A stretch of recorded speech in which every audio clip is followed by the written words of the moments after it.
Full course yellow is deployed. Full course yellow is deployed. Yes, Shane van Gisbergen dominates in NASCAR at Watkins Glen. Broc Feeney dominates in Supercars at Queensland Raceway, and Will Power reminds everybody, including Roger Penske, that he can in fact still drive an IndyCar. Hello everybody, welcome to Full Course Yellow, in Pit Lane's weekly get-together, when we chat about all things motorsport and a little bit more, whatever nonsense that we choose. Joining me tonight for another episode, we've got the Four Horsemen that's joining us tonight. We've got the man who reminds us once again that Will does have the power. Mark Jones is with us again.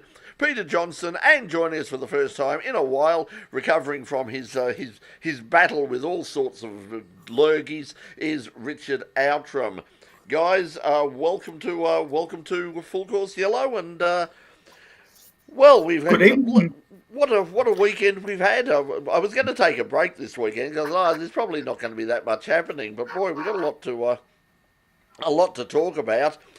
Let's start overseas first, because it has been sort of one of the big stories over the course of the weekend and online, and that has been Shane van Gisbergen doing Shane van Gisbergen type things in NASCAR at Watkins Glen, and this time, I mean, he was just totally in control. He didn't just win. As someone pointed out on one of the podcasts, they said, they said the guy was doing his celebratory burnout at the exit of turn one before the second and third place guys crossed the finish line. It was that dominant a performance. Mark,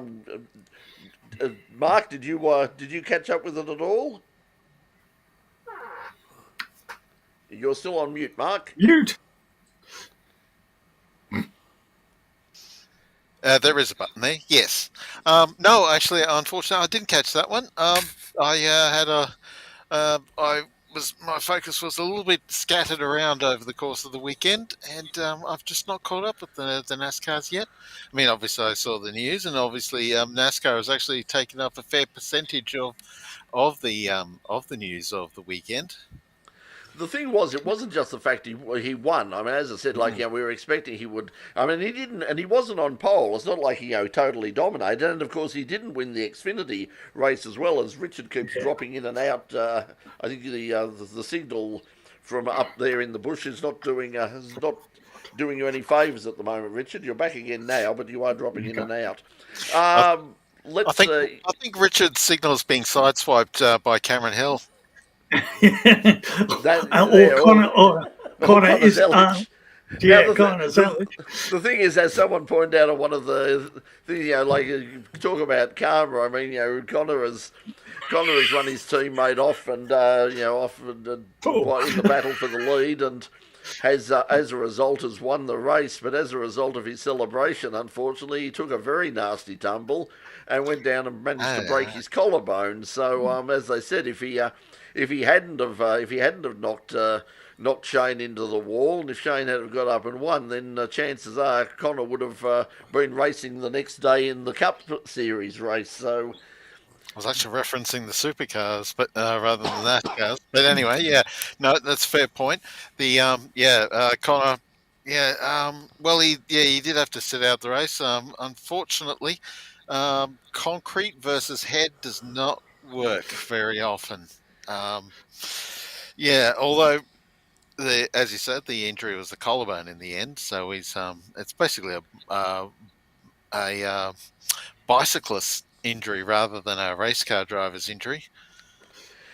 Yeah, I mean, when you see some of the tumbles they take in MotoGP and some of the injuries they cop there, and then the next week they're back up and running again, the plan is that the main thing they were worried about is he was briefly knocked out, so he did clobber his head when he went down, because obviously he wasn't wearing his helmet. But it shows you how celebrations can sometimes go very badly wrong, because he'd managed to survive driving around at close to 300 kilometres an hour, and then he tries to just jump out of his car a bit excited and down, trips over, and getting out of those things is not easy. I mean, this is one of Motorsport Australia's problems with the Trans Am cars.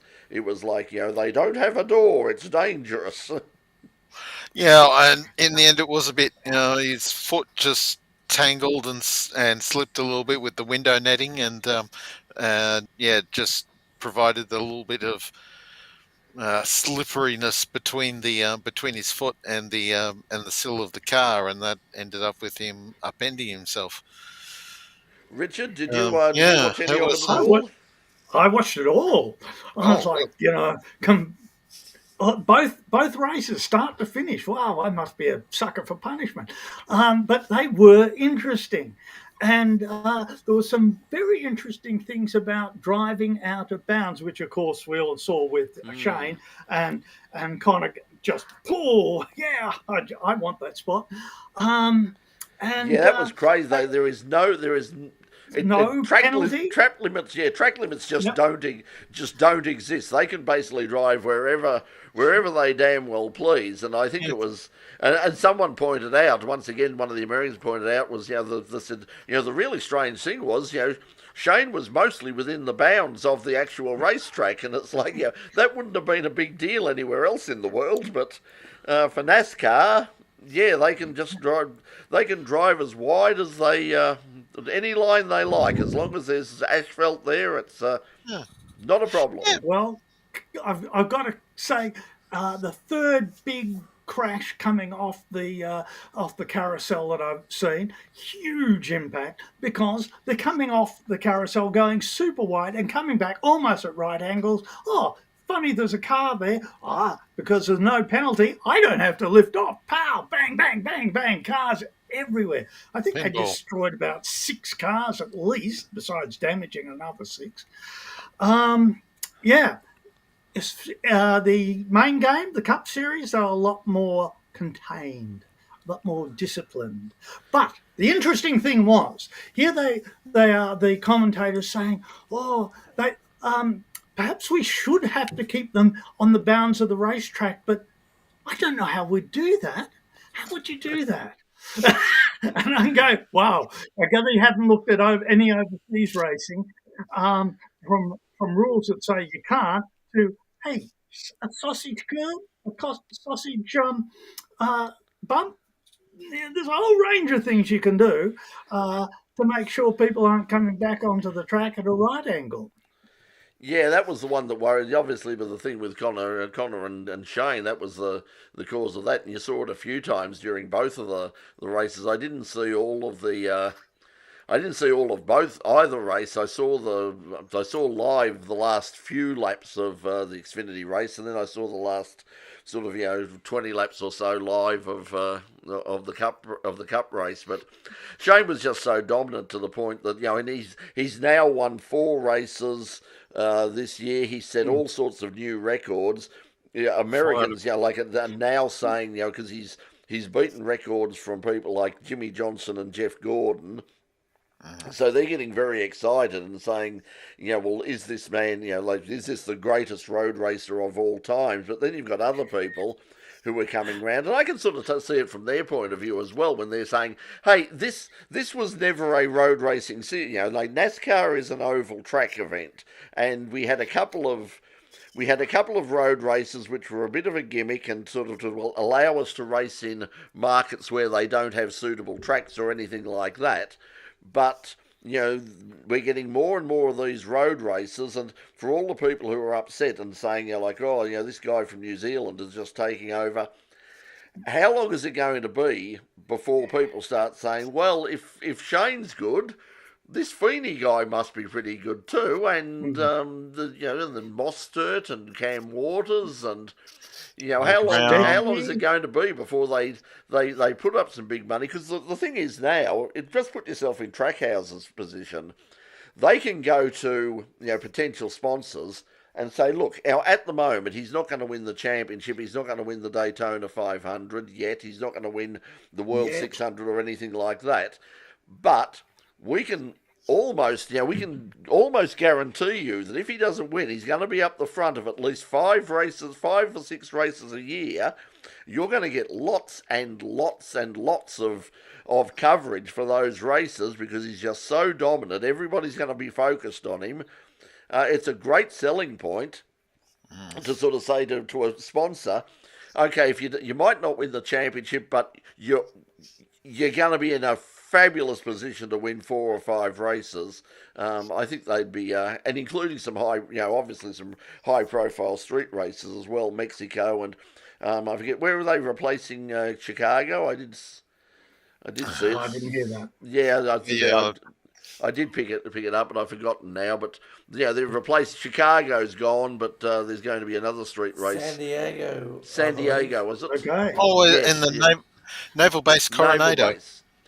Yeah. So thanks, Pete. So San Diego will be there, and that'll be another one. So getting them across might be a problem, but I see that I think Will Brown is going over for another tilt at it again. We've seen Cam Waters has gone and done a couple of truck races. Jack Perkins has been over. Yes. Jack has been over. Yes, and he got nailed. And he's once again he's been competitive. Like that's in TA2, of course, but he's been very competitive. I mean, with a car that had all sorts of problems. So he's been up the front. Will Brown was up in the top, the top few cars in qualifying at least, before he had some problems and was taken out. So you would imagine that there's going to be teams are going to be looking to all these road races and saying we've got one of them, and Scotty Mack's done so well in IndyCars and all. You'd have to think that they'd be looking at supercar drivers and saying okay, this guy's good, but and he was obviously one of the best, but he's not the only one over there who can possibly make this jump. Yeah. I was just going to say, at the moment, you've got Shane who's telling the Trackhouse boys how to set up the car, because Connor Zillage went straight to the front after Shane got with him, and he's telling the Trackhouse boys how to set it up. Well, when he gets on the ovals, the Trackhouse boys are telling Shane how they should set it up. Well, it doesn't kind of fully work for Shane. Wait until Shane starts telling them how to set up a car for an oval. He's going to go straight to the front. Steve, so good they named him twice. And does anyone think SVG will improve on the ovals? Yeah, very, very definitely. I mean, when you consider he's in his first full season, he's sort of getting thereabouts. And that was the thing that when he made that comment in the press conference about sort of how he was set up, how he was helping them set up. I mean, we know that Shane is very, very good on setup. That was one of his complaints about the new generation supercars, is that I don't have the fine control over the setup while I'm driving in terms of brake bias and all the other, and roll bars and all the other settings that I used to be able to do, not just from lap to lap, but from corner to corner. He's very good at that thing, and you just get the impression, as you say, that eventually something's going to click in his brain where he's going to go, okay, that's what I need on an oval. That's the setup I need, and he's going to be able to pass that on to the guys at Trackhouse. And I think that once he gets there, he'll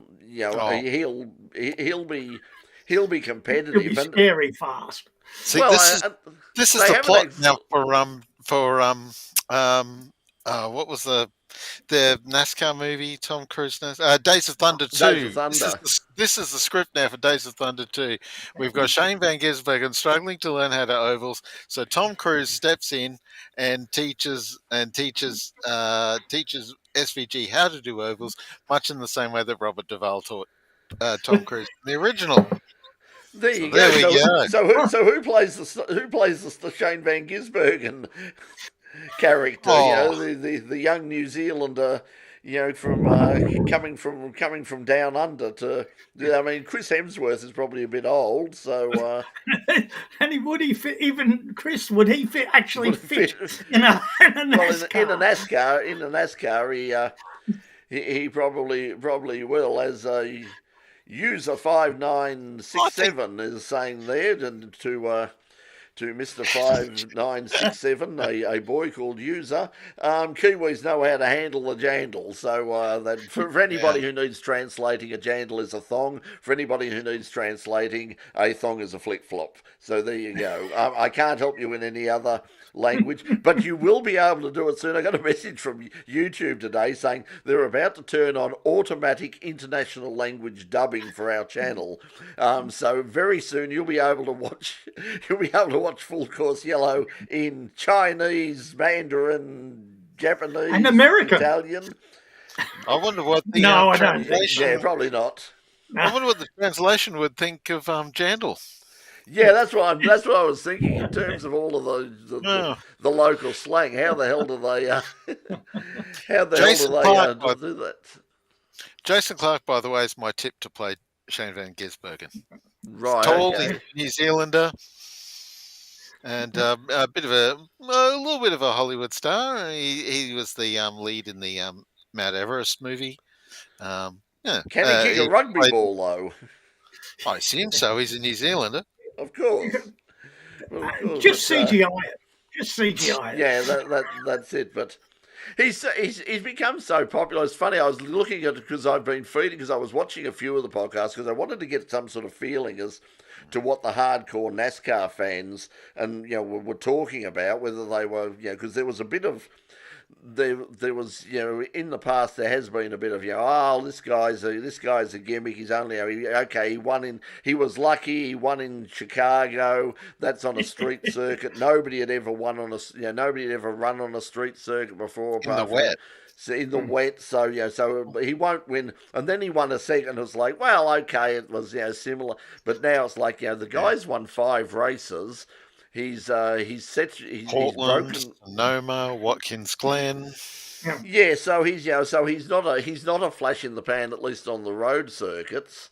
And as long as they keep adding or keep running road circuits, and obviously there's one in the play, and as they pointed out, actually, but I found all sorts of podcasts, including the Gay Motorsport podcast. So good day to those guys. They were just saying, look, so I don't know what sort of reaction sort of a Gay Motorsport podcast gets from the NASCAR guys, because unfortunately one of the things I did see was a podcast from somebody who pointed out the hate mail that he was getting because he dared to praise Bubba Wallace for his recent victory and was suddenly copping death threats and all the rest of it because I don't know if you've noticed, but Bubba apparently isn't white, and apparently some of the good old boys, they don't like that. So, does the colour make a difference to how you drive? Does it?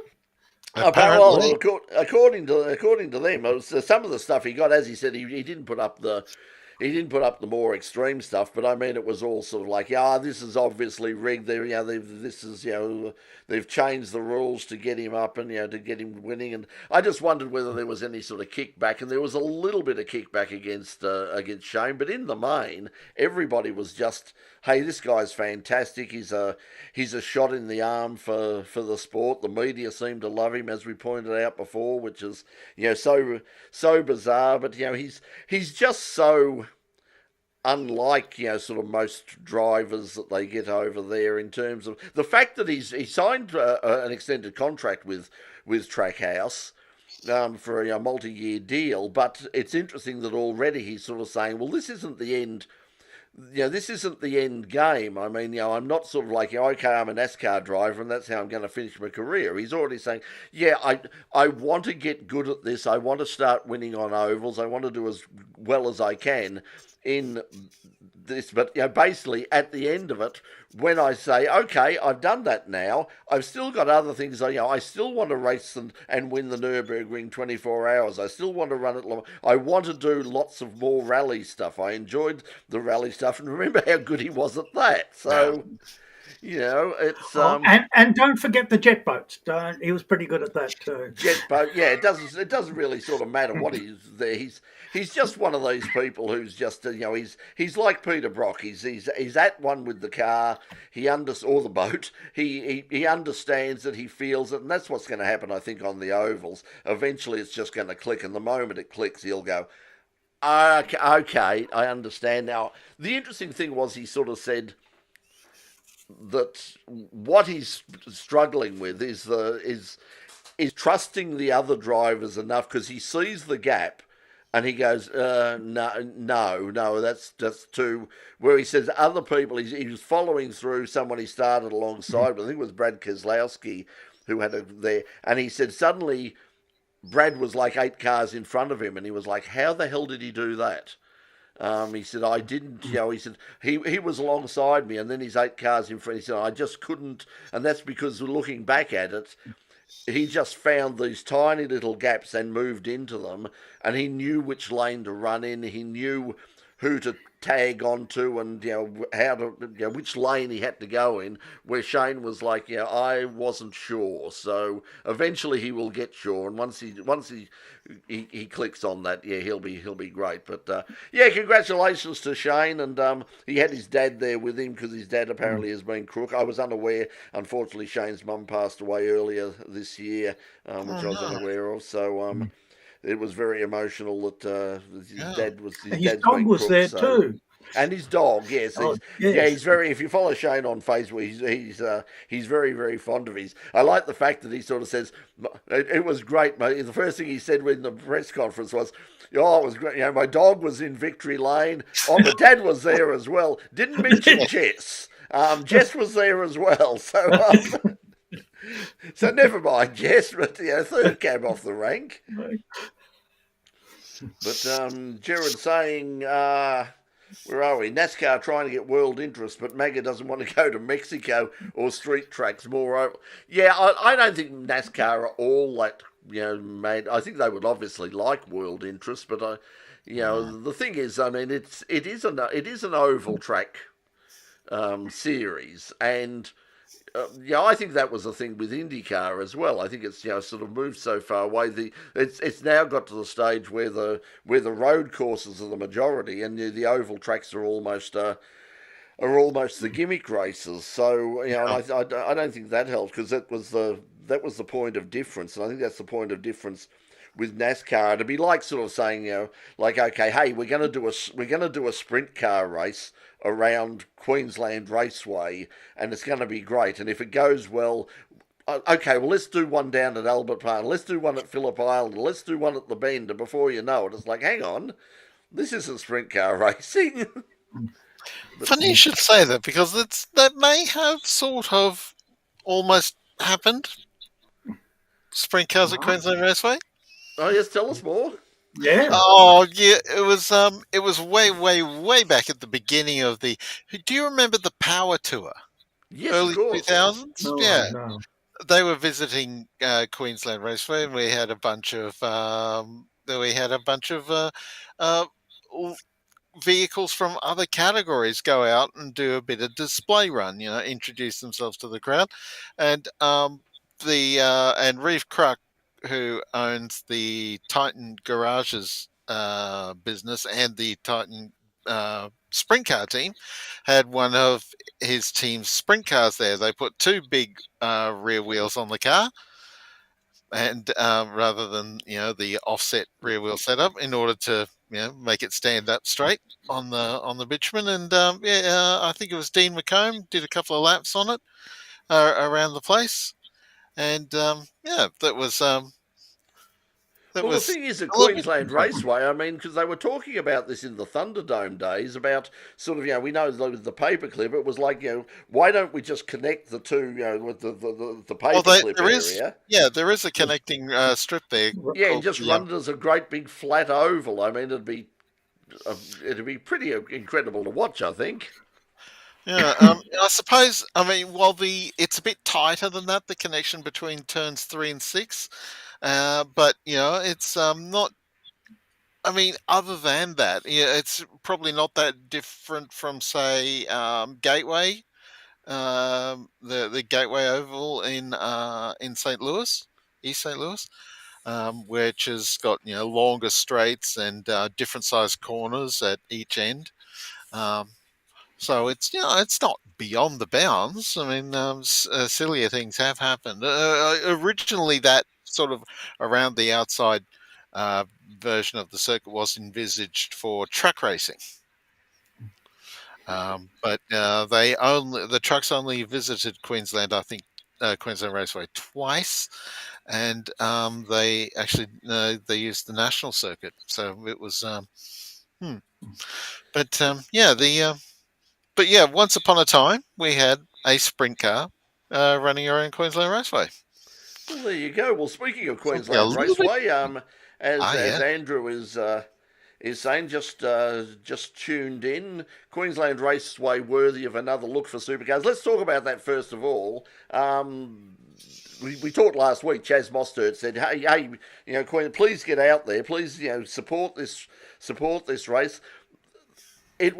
They sort of beat it up a lot. They sort of a record crowd. It was a record crowd, 3-day crowd by only about 1,000 people, and they haven't been there for a long time. So as they say, absence makes the heart grow fonder and all that. But I understand the weather wasn't.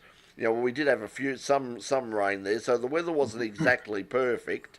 No, but so they'd have to be happy. Unfortunately, you didn't get there, Mark, because of your you're still getting over the lurgy. But from your point of view, as someone who was at Queensland Raceway regularly, it looked a pretty good crowd. Yes, were you happy with it? I'm absolutely. That Sunday crowd looked fantastic. Even the Saturday crowd with the on and off weather looked pretty good. The spectator mound on the outside of turn 1 was as full as it ever gets. Pardon me.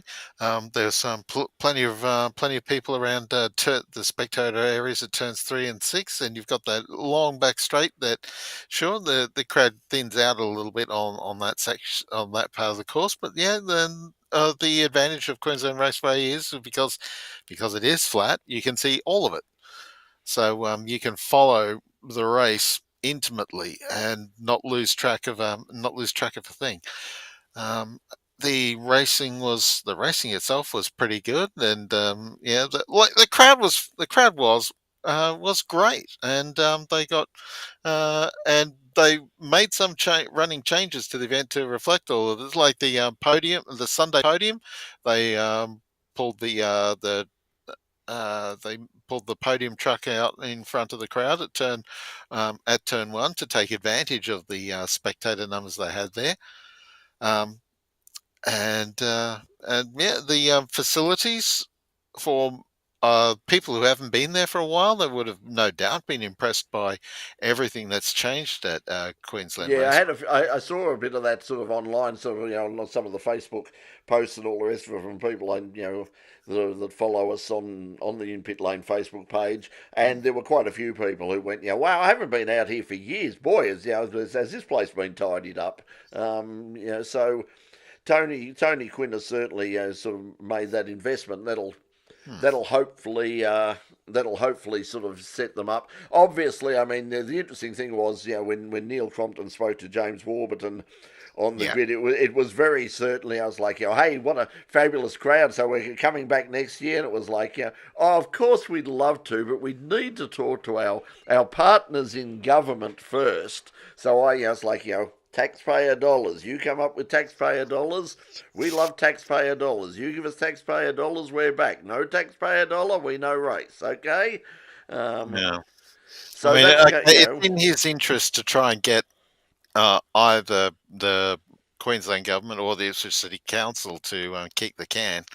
But the Queensland government already funds the street races at the Gold Coast and Townsville. Yeah. So it's they're already putting a bit of a spend and possibly a larger spend than anyone outside of what Victoria does for the Grand Prix. And I think that's the problem down here in terms of them running at Phillip Island and Winton. I mean, they obviously ran at both of those places. Winton. See, that's the problem they've got is there was never a problem with the crowd at Winton. The crowd at Winton was always spectacularly good. People came from everywhere. It was the biggest thing of that whole region, going up as far as, Canberra and Goulburn and all those areas, going out as far west as, Mildura and, even across the border into Adelaide and those sorts of places. people came from everywhere from Winton. There's camping on site. there's quite actually surprising amounts of accommodation around. Not so much Benalla, but certainly up at Wangaratta. There's lots of accommodation options around the area, and Millwala and all the all the places further up.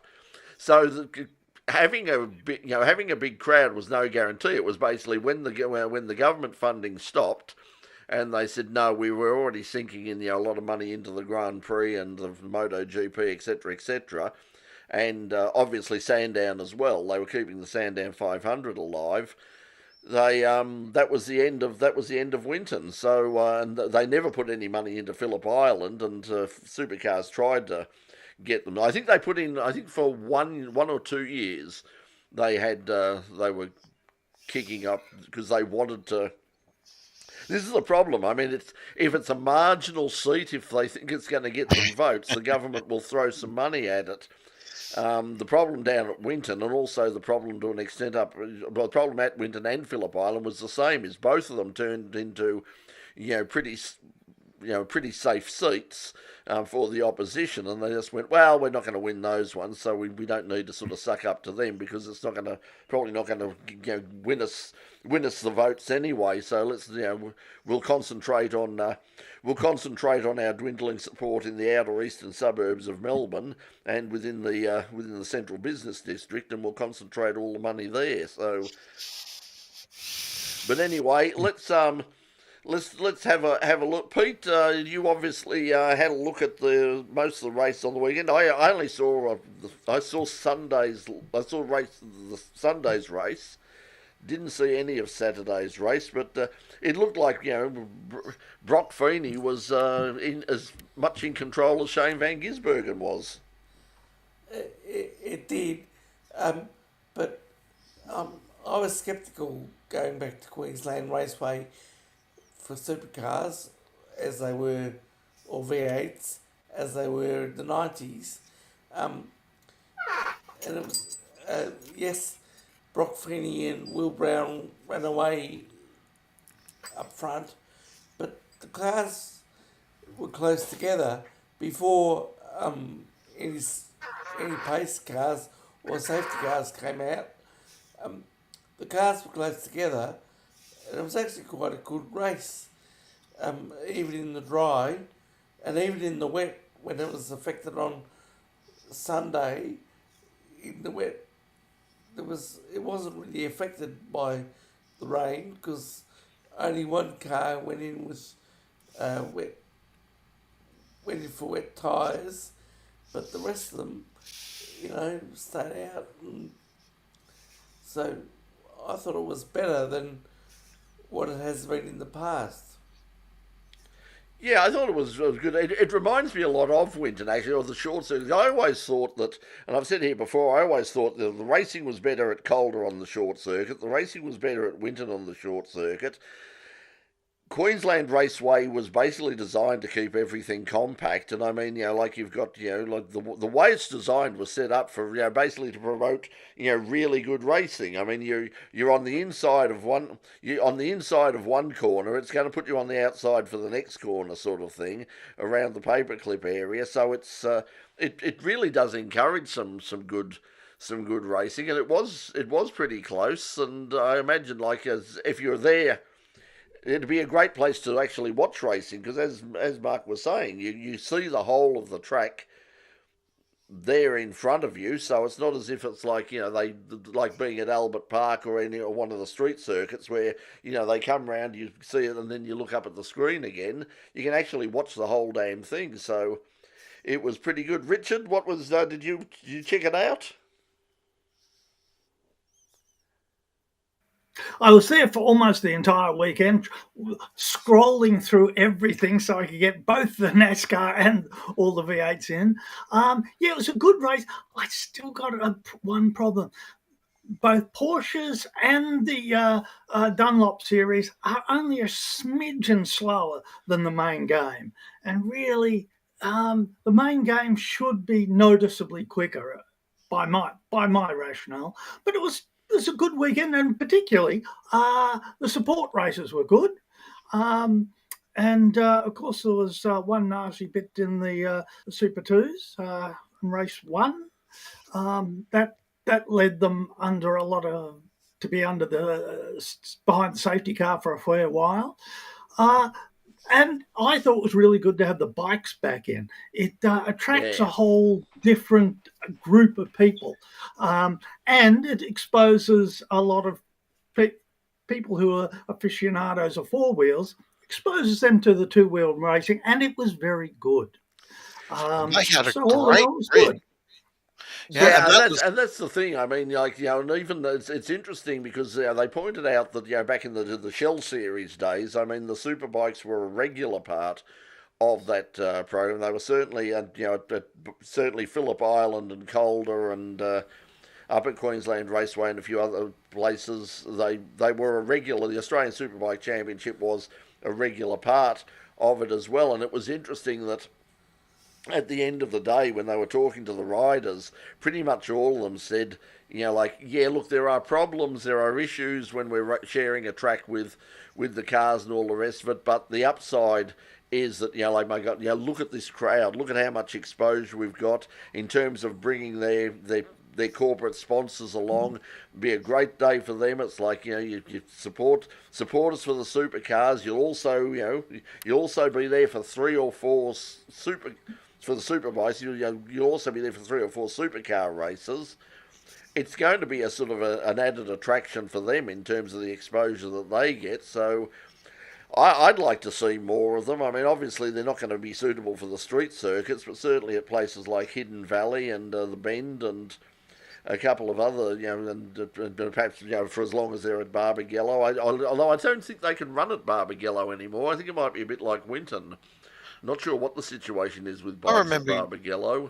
I remember going to when I went to Simmons Plains once. The superbikes were on there back in the 90s. That was. I don't know what it's like these days with the cost of getting vehicles across on the ferry. Of which one of the new ones has just arrived. They can't use it yet, but it is in Tasmania. So there's potentially another option there. But yeah, certainly Winton's always been a happy hunting ground for superbike racing. Unfortunately, they're in a position that they can't run there anymore. That's the problem with the historic meeting. That was always a thing about the May historic meeting, is you had the bikes there as well, and they were fantastic to watch. And then you turn around and they had to say, no, we can't run the bikes anymore, because Motorcycling Australia sort of looked at it and said, no, we're not happy with the old turn one. We've got issues here and there about the track, and you're going to have to make some pretty big modifications if you want to run the bikes as well. So that was pretty much the end of the bikes at the historics, which was such a shame. And turn 12. Well, that was actually the third round in Queensland this year for superbikes. They've had a very Queensland-oriented calendar. That was their second trip to Queensland Raceway, and they'd been to Morgan Park as well.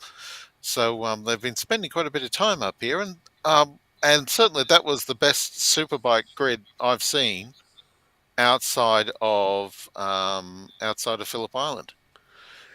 Well, the Australian superbikes have had, I've been down to dedicated superbike rounds down at Phillip Island, and they always get a pretty good crowd down there, but the field is always fantastic, pretty much around with all the support races as well. Also out at Broadford, up at Broadford here in Melbourne. If you get the opportunity, if you get a nice weekend weather-wise, and you want to see a great track for motorcycles, head up to Broadford to the State Motorcycle Centre and watch the bikes in action up there for the state rounds, because it's a fabulous circuit there. It's got elements of Baskerville there as well, because there's a few big hills there, and I had a ball the last meeting I went to there, and the bike meetings are always very friendly too. You go along and you don't get that. Last time I was down at Phillip Island, people were coming up and saying, "Oh, it's great to see you here. Are you filming stuff for the show? Oh, fantastic! Really, well,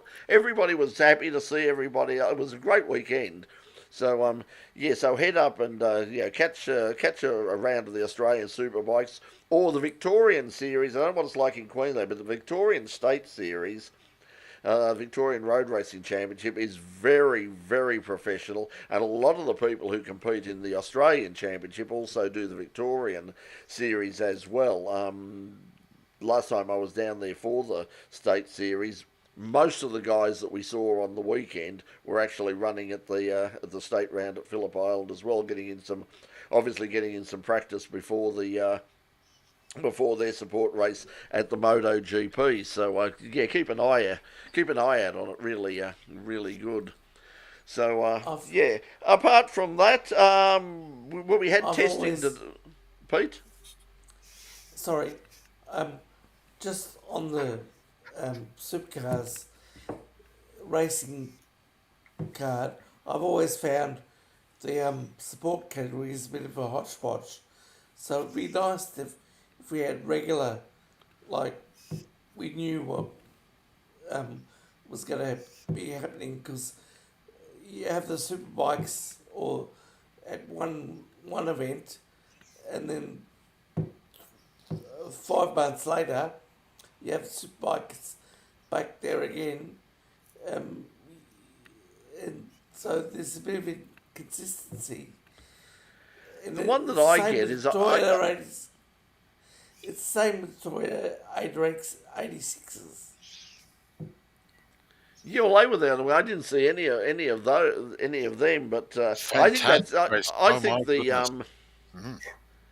I think that the support categories have been a problem for supercars, and one of the problems is they ask so much money to get on. The only people who can afford it are the ones that sort of provide really big fields or have corporate money, like and the Carrera Cup I think does really well. It's interesting that I thought that we'd see the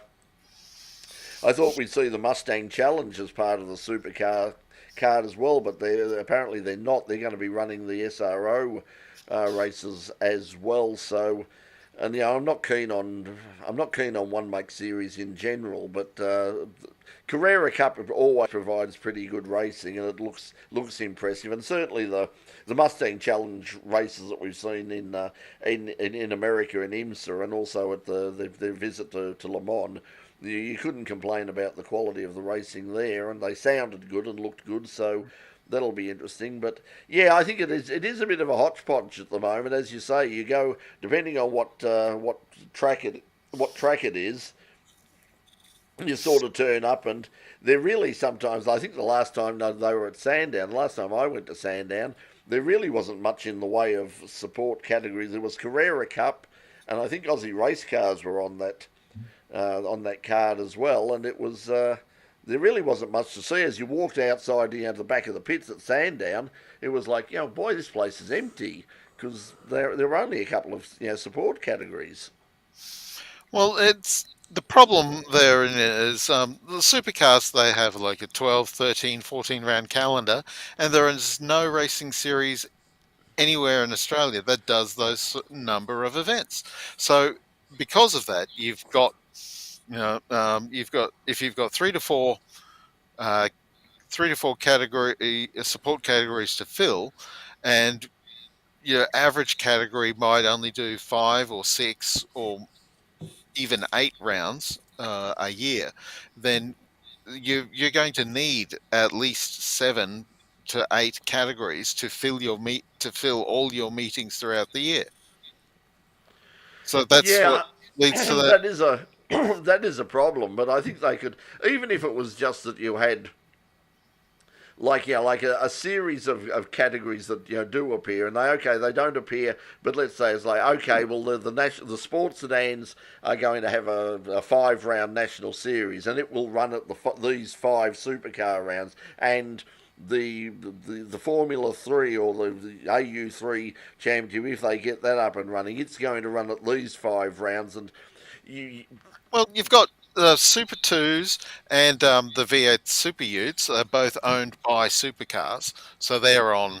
All of their races are on Supercar meetings. You've got Carrera Cup, all of their meetings are on Supercar meetings. Sometimes you'll see Porsche Sprint Challenge show up at one or two race meetings, but not very often. They're more of a Speed Series category. But yeah, but Carrera Cup, Super Utes, Super Twos, they're on the they're full time members of the Toyota GR86 series, the senior Toyota 86 series, to have all their events on Supercar programs. It's so you've got a backbone where you'll see those at least two of those of those four categories at every Supercar meet. But I liked watching Super Bikes at Queensland Raceway, but now it's going to mean diddly squat to me because I won't watch them again because I don't know where they're racing. Again, I don't know what channel they're on. Again. Well, the good thing about the Superbikes is you can watch them, of course, free to air because they're on, all their other rounds are basically on SBS. So if you want to keep up with the Superbikes, so they're on most weekends that they're racing on their standalone events, they're live both online but also on SBS and SBS Plus as the online service as well. So you've got those. You've got them running, so you can catch up with them. But yeah, I think they really did add something to it. They of course they were out there racing, or not racing today. They were testing, and as it was was pointed out earlier, I think they locked the doors. They basically didn't let the public in for the testing today, and I can imagine Island access meeting. Yeah, well, that's it. I imagine it's the same reason. I imagine that, like the cost of insurance and all the rest, and circuit hire would have gone through the roof if they'd have opened up and let people people come in. So good performances today. Apparently, not too many problems. I think it might have been Harry Jones might have gone off into the dirt at one stage, the Porsche driver. He went off, but apart from nothing major, apart from that, it all went very swimmingly. So no disasters. Jaden Ojeda once again proving his talents. He was the fastest, along with his co-driver.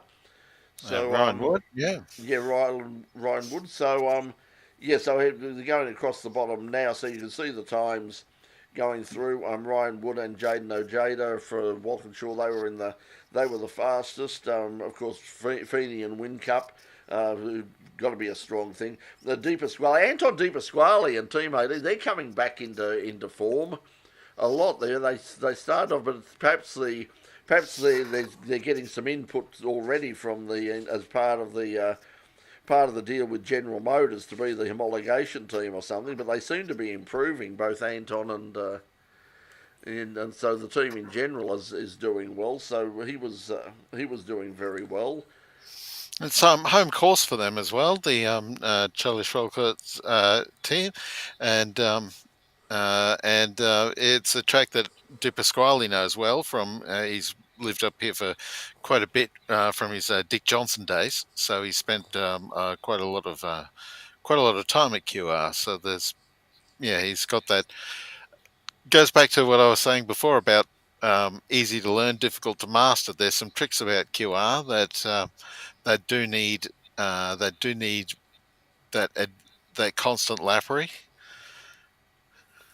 So, I think it's. I think we've seen Jaden Ojeda has picked up a Mercedes junior driver contract and is running a number of the particularly Asian GT3 series. But it's certainly, like, from what I've seen from interviews with him, he's a bit sort of betwixt and between at the moment.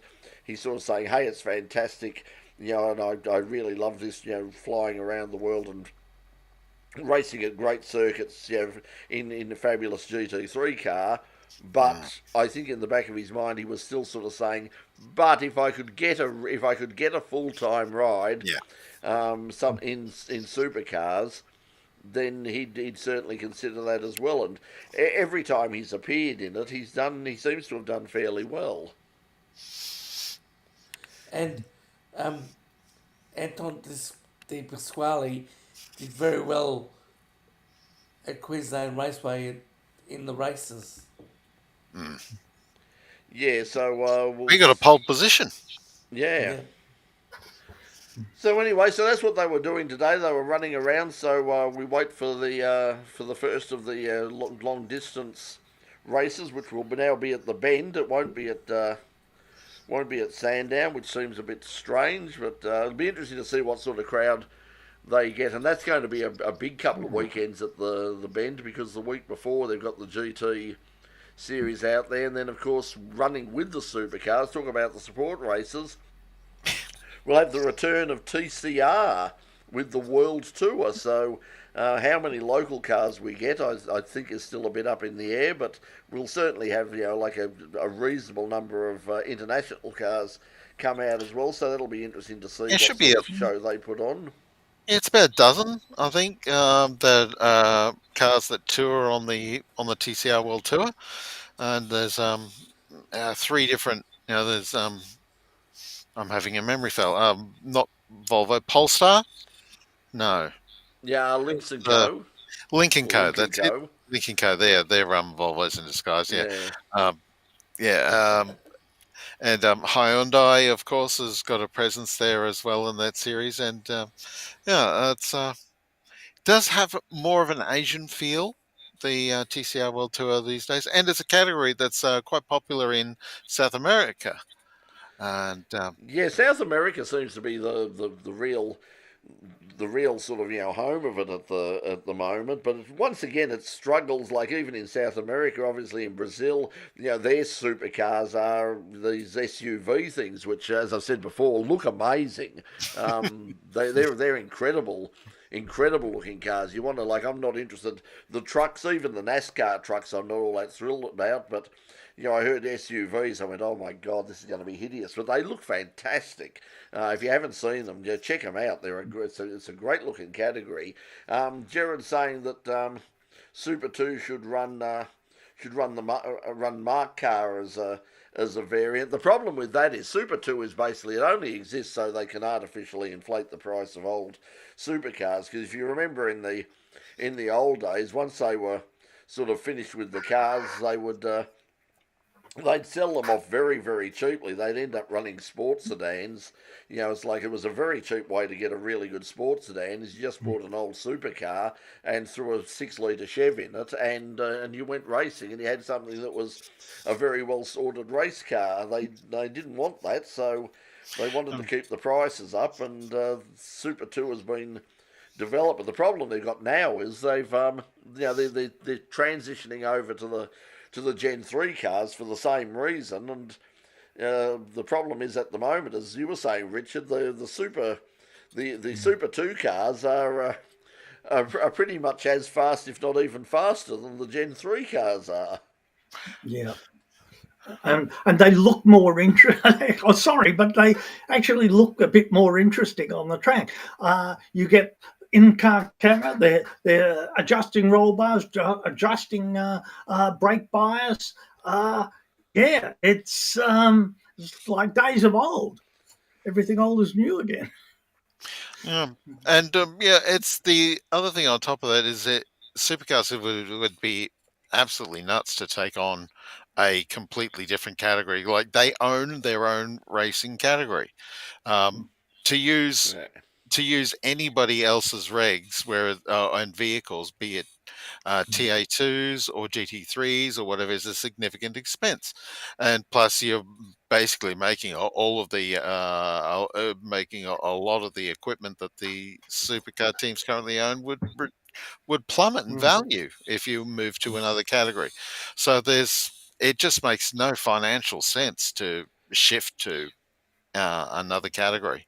There was also involvement of the taxation department as well. One of the somebody from one of the supercar teams, we were talking about, how the rules could have been made a lot simpler to make the cars a lot cheaper, and he sort of pointed out making it cheaper was never the idea. He said, and the reason they're doing a lot of the things they're doing is, he said, they can they can basically get. There's lots of government funding out there for research and development in engineering, and apparently some of the larger teams involved in homologation have once again happily put their hand out for that as well, and are getting a bit of a kickback from that in terms of, hey, we're developing this this exciting new engineering.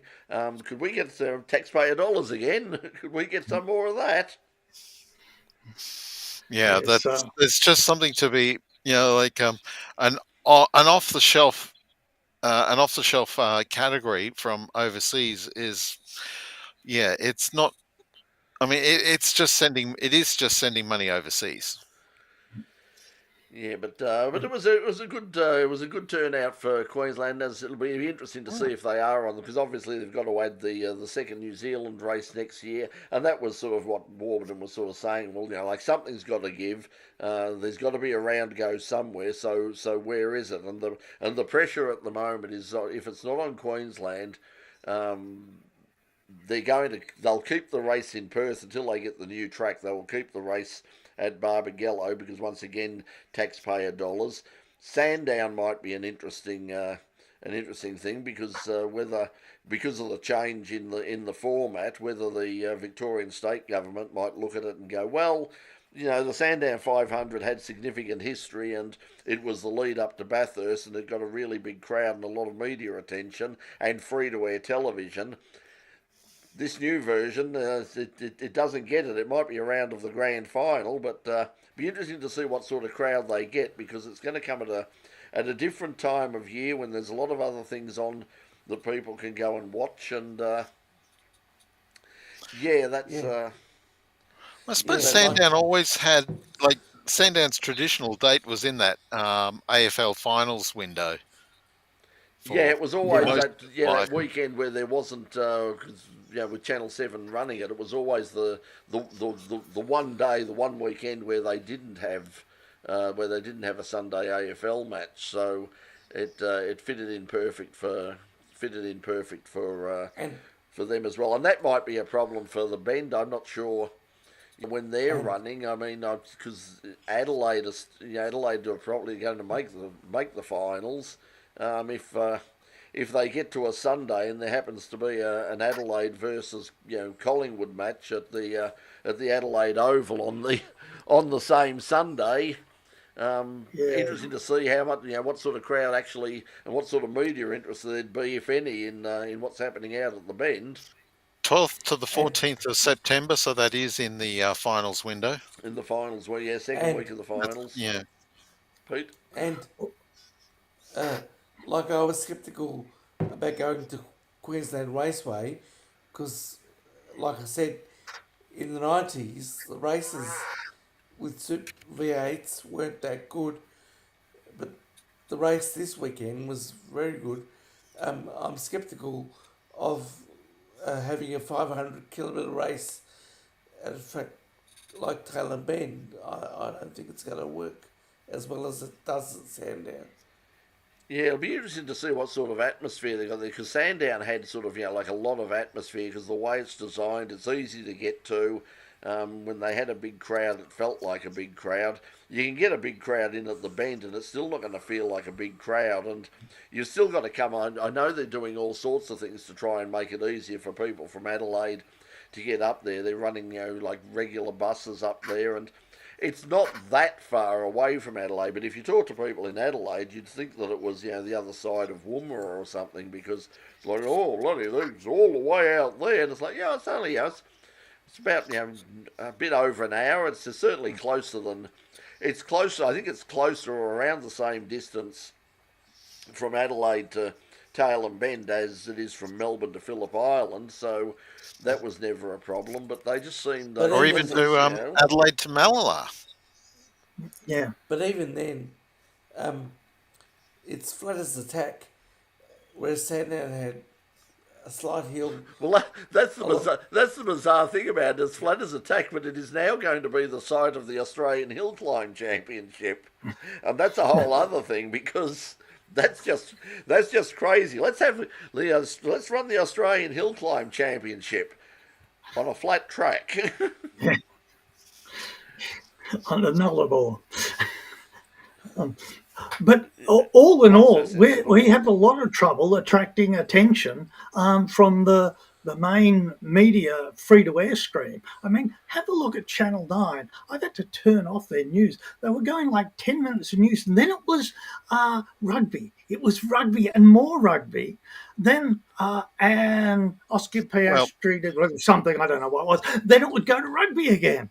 Well, the three commercial networks are going to support the sports that they They've broadcast. got the right. That's right. That's why you see That's why you see so much even NRL on. I mean, because you never saw any, apart from the grand final, you never saw any NRL on any of the news, unless it was the state of origin when it became popular, and whenever there was a good fight, or the grand final, and that was basically it. And then they started talking, when Melbourne Storm came in, they started talking a little bit about Melbourne Storm. Now they're, as you say, Channel 9, you tune in. And also, so much of the news now on free-to-air television is being networked straight from Sydney. You can tell that because they'll be talking about stories. And meanwhile, in the Melbourne outer suburb of Dandenong, it's like, what is that pronounced? Oh, that's right, it's coming from Sydney. But even those, if the ones that have got the free-to-air rights of car racing, unless something disastrous happens or something significant happens, they don't cover it. They just... And a lot of that comes down to the the preferences of the news director and the sports director. I know that in the days of Gordon French, very famous director of sport at Channel 7. They had the rights, and they would run. They used to run the rally cross and pretty much everything from Calder. They had Bathurst, of course, and he famously went on radio once, and they asked him about something about Bathurst, and he went, "I don't know, mate." He said, "It's got nothing to do with me." He said, "I cover sport, and that's not sport," and that was his attitude. That was his attitude towards motor racing. It's not sport.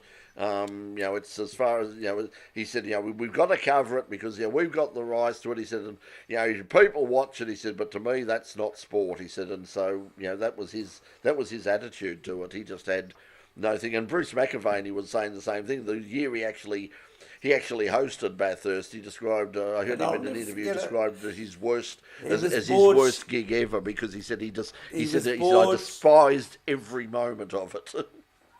He was bored crapless. Yeah. He said basically when he was off the air, he said he went out into an office out the back and and basically read the form guide or read a book or something, and they say, "Oh, we got there," and it's like, I've got to talk about this. I've got no interest in this. Know nothing about it. Not interested in it. And of course Bruce is like enthusiastic for everything, but no, he said, look, I couldn't even fake that. He said I had no interest in it at all. Because it's for many of these guys, it's too intellectually difficult for them. Seriously, it's too technical. That's the problem. I mean, it is a technical sport, and we've all played football at school. We've all played cricket at school. We've all played rugby at school. Well, you could have, Pete. I mean, a bit of, I wasn't stopping you. Wheelchair rugby's Vertibal's pretty brutal. If it wasn't if around you're that crazy. No, that's it. But that's the thing. The tennis and all the rest of it. It's easy to do. Like I played everything I even played a little bit of soccer. I never played any sort of rugby, but I certainly played a tiny bit of soccer. Just they needed, because you couldn't get people to play soccer in those days. It's like, oh, come on, you can run around, you can just grab it. All you got to do is kick it with your feet. It's just no big deal. It's easy. But you played in the footy team. You played tennis. You played cricket. We even did a little bit of golf at school. Thank God that was brief. That was a couple of weeks of my life at not getting back. But anyway, but that's it. And it's easy for people to understand because they watch it, they've played it, they understand it. Whereas if you're not a motor racing fan, and you try explaining to people that who know nothing about it, the difference between IndyCars and Formula One and the World Endurance Championship and Supercars and NASCAR and all of it. It's like, whoa, what this? I've no idea what you're talking about, mate. So it's a hard sell, but if you're lucky and you find someone, I think up in Sydney, it was different up in Sydney. The director of sport at ATN was apparently like a really big motorsport fan, and then they had on board Gary Wilkinson, who was a mainstream guy, but he also loved his motorsport as well. So. Seven was very plugged in with the DC through their deal with their broadcast with Bathurst for so many years, and Amaru they broadcast regularly. And then you had Channel 9, of course, that was really frustrating because Channel 9 used to cover the racing from Oran Park, which we never ever saw in Melbourne. I don't know what it was like in Queensland, but they covered all of the stuff because Kerry Packer was a motorsport fan as well, and he said, "Oh, we want this for a Sunday." The problem is it was both AFL or VFL as it was then, and the rugby league got the permission to start playing games on Sunday, and in that case, that was the end of all of those things because it's like, that's why, Kerry Packer. That's why we had the Channel 9 Camaro, which used to annoy. What's the name out of Channel 7. Yeah, well, they also sponsored John McCormick's Charger back in the day, and Kerry Packer was quite the car fan, so he got there. Jared's saying Supercars should get a show on 7. They've actually got one. They do run this on 7 Plus. Yeah, on 7 Plus. They've got it. I've never seen it. I'm sure it's very nice. But it is out there. Jesse Yates hosts something, and they've got a couple of podcasty type programs as well.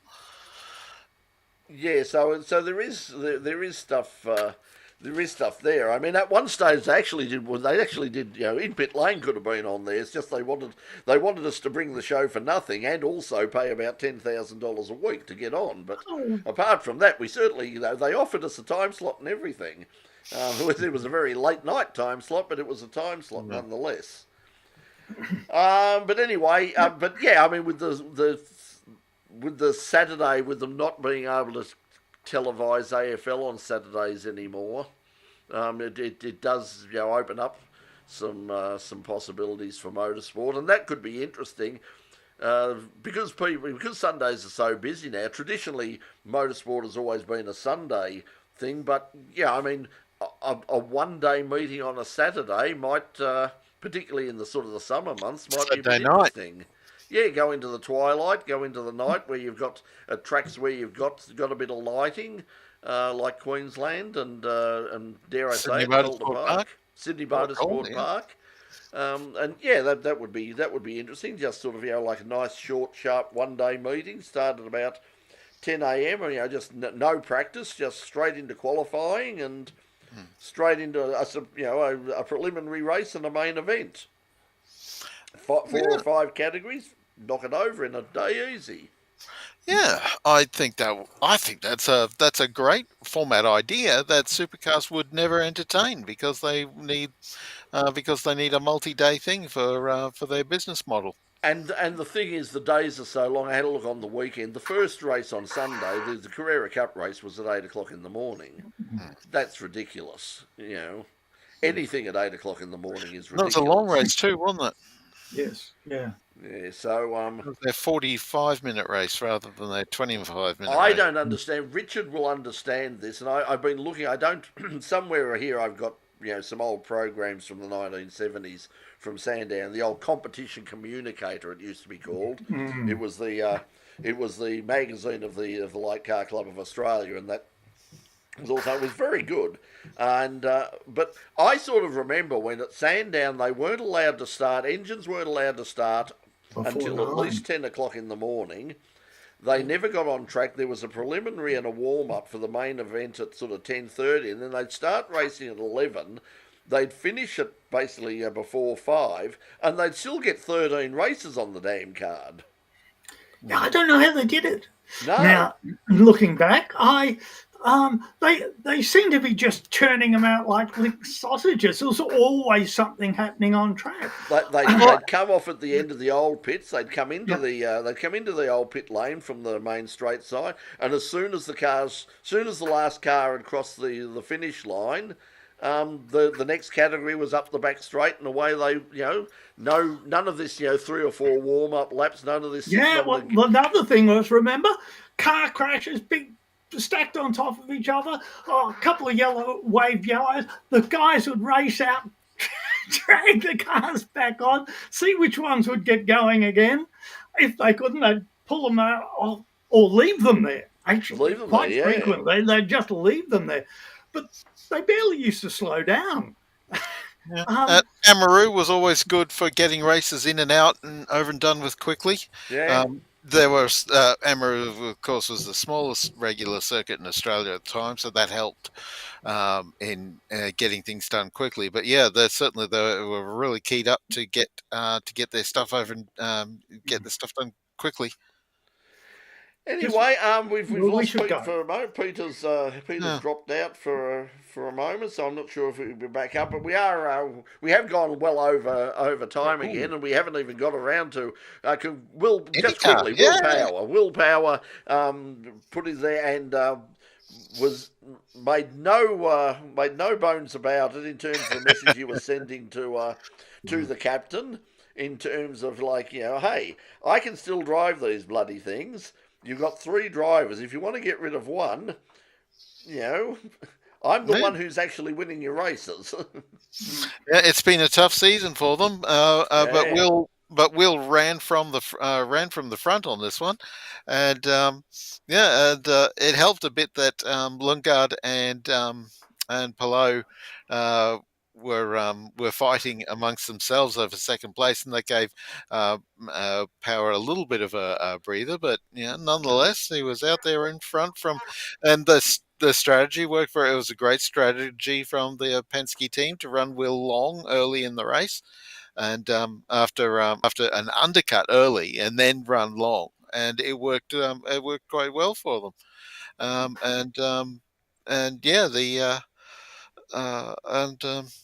In the end, he was able to he kind of had the race under control a little bit until there was a little bit of contact between Lundgaard and Palou, and that put Palou back a little bit, and third place was enough for him to wrap up the title as well. So his 4th title.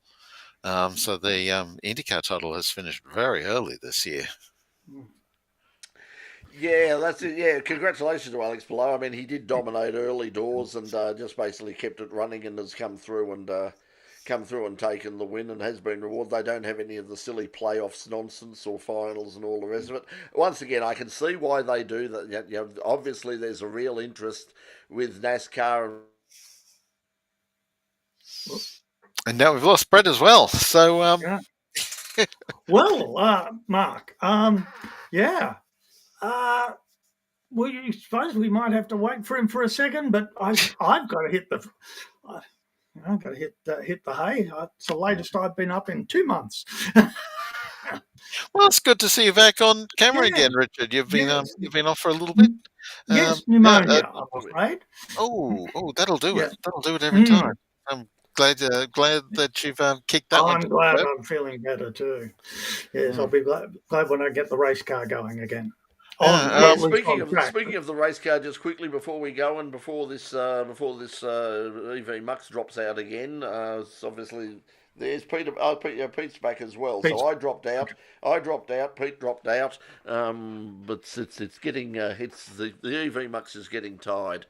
So also coming up this weekend down at Phillip Island, the AU4, the Australian Formula 4 Championship, is happening, and also the XLs, and of course you're not going to make it, Richard, but it is the XL Nationals down there. But unfortunately, as we said last week, if you want to go down and watch it, unless you're a PIARC member, you can't. If you're a PIARC member, you can go and watch. But basically, I think you're pretty much restricted to the top of the top of the pit building in terms of, because all of the spectator areas are going to be closed off, so and spectators won't be admitted. And once again, it's a damn insurance thing, so that's a bit of a problem. And I'm not even sure at this stage whether we'll be able to go down there with the cameras. Still waiting for confirmation. Doc put his hand up and said, yeah, I'll come down on one of the days, so we're probably going to go down on Sunday if we can.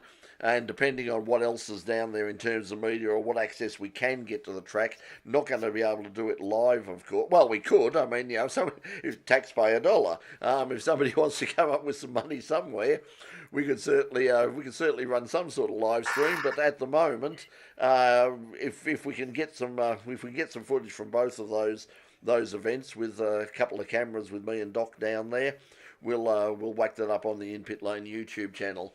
But hey, thanks everybody for joining us tonight. It was the show went on a lot longer than we thought. But once we start talking about motor racing, it's very hard to stop. Incidentally, Australia need 165 runs from 86 balls, and are currently 2 for 54 after 5.4 overs, chasing down 280. So the South Africans did very well. So we've probably got time to throw you. Well, it's probably almost 10 runs and over, isn't it? Yeah, and man, Maxwell's out there. Glenn Maxwell, he missed out last time, and Tim David and Mitch Owen and all that. So there's plenty of batting to come. So yeah, so that's probably what I'm going to do right now. I'm probably going to wander out in front of the television, turn on and catch the last sort of 10 or 15 overs of the T20, the second T20 from up in Darwin, and we'll see you. Well, whether we see you next week or not, I don't know. We're going to have to take a break from this bloody thing at some stage, otherwise, we're going to go mad. So, well, I've got a couple of big weekends coming up. High Tech World Series right, this weekend, with the TA2 in co-driver Enduro, tag team Enduro, they're calling it. The Formula V National Series is up here as well as that'll be big. As is the fight in the night with for the Australian Production Car Championship. So we probably will have to come back next week because we'll have stuff from Phillip Island to talk about and stuff from Queensland Raceway, and I imagine you will be out there for that. And the weekend following, historically event sprints. My favorite event of the year. There is no rest for the and the Victorian State round at Sandown that same weekend as well, and the Australian Rally Championship of the Gippsland Rally, which I think Doc is heading out to.